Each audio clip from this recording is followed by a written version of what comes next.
el protagonista se enfrenta y se enfrentará ya a lo largo de toda su vida a un dilema vital. Voy a leer ahora lo que dice Corbelles, que como ya he dicho es quien nos narra la historia,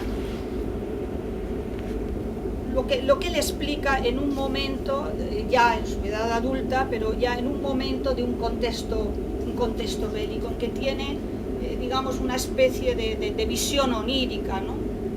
Dice: era como si el mismo camino se moviera, llevándome con él a la fuerza, obligándome a avanzar hacia lo desconocido. Ven, y Corbelles, decían unos agradables susurros nacidos en los lindes del sendero. Déjate llevar, es tu destino. Me hablaban de valor, de honor, de grandes ideales que cualquier hombre querría aceptar para sí.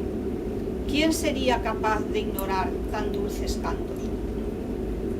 Esos dulces cantos de los que habla Corbelles son el deber, que se concreta en ese momento histórico en luchar con todas sus fuerzas contra los enemigos cartagineses.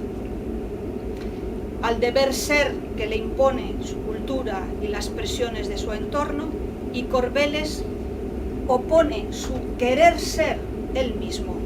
Se resiste, no quiere ponerse una coraza que sofoque los dictados de su corazón.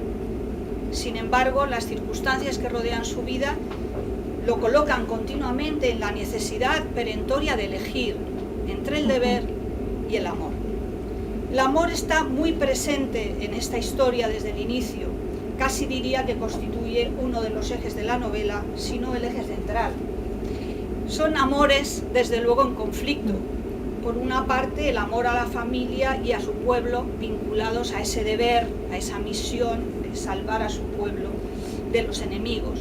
Por otra parte, el amor a una mujer y el afecto por un amigo entrañable, ambos cartagineses.